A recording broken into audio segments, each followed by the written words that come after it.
My name is Ella Howard and I'll be teaching you how to make a homemade hand-drawn animation, also known as a traditional animation. This form of animation has been used ever since 1911 with a short film entitled Little Nemo by Winsor McCay, based on his early 1900s comic strip of the same name. This style of animation has also been used by Walt Disney, Metro-Goldwyn-Mayer, Warner Brothers, Fleischer Studios, and many other production studios throughout the 20th century. Now, although computer technology has mostly dominated the entertainment industry in the 21st century, there are still some modern media being produced with hand-drawn animation. Such examples of this include the video game Cuphead from 2017, the animated Winnie the Pooh film from 2011, and the adult animated series Genndy Tartakovsky's Primal in 2019. It's a complex step-by-step process if you're working anywhere in the film and media industry, but there's an easy way to start it right here at your home. First, you'll need an empty, flat surface to draw on. I'll be using my dining room table. You'll also need something to draw with, a light source, and at least 34 sheets of blank paper, depending on what frame rate you set your animation to be. I'll be filming my animation at 24 frames per second with 33 frames, which makes almost a second and a half of film. Now this next step is optional. I'm going to take one sheet of paper from my stack and create a character reference sheet.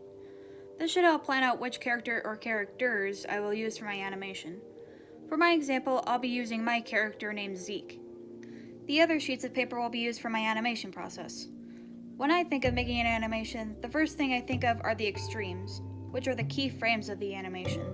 This will help determine what goes in the beginning, the end, and directly in the middle of the animation. It should be important to number each frame to keep track of which frame goes where. In this example, I'll be drawing Zeke in a walk cycle, which consists of 9 extremes. But every time I've made animation, I've needed a way I can make similar or identical frames faster, which can get boring drawing the exact same frame over and over. This is where my light table enters the picture. Just one push of a button and boom. The light is bright enough for me to see the lines from one drawing through the paper on top of it.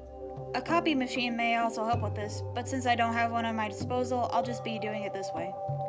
It should also be important to have certain details of the character to move, like hair and clothes, so they don't end up looking stiff or stuck onto the character's body in the final product. Next in the animation process are the in-betweens. Similar to what I did with the extremes, I'm using my light table to determine what goes directly between each of the 9 extremes. A good way to do this is I stack 2 of the extremes on top of each other and then place a third sheet of paper on top to draw the in-between. And then I keep repeating this step for the remaining frames. Since my animation will be made up of 33 frames, 3 in-betweens will be, well, in between every pair of extremes in the walk cycle. What I do is I draw the odd-numbered in-betweens first, since they're all right in the middle of their pairs of extremes, and then the even-number ones to fill in the empty spaces. And voila! The animation is ready for shooting. There is a way to save and share your new animation digitally. In fact, there are dozens of apps on the App Store and on computers that can be used to do this, and of course each one has a collection of different bits and bobs for shooting film. The one I'm using for this animation is Stop Motion Studio. The normal version can be downloaded for free, or the Pro version can be bought for $4.99.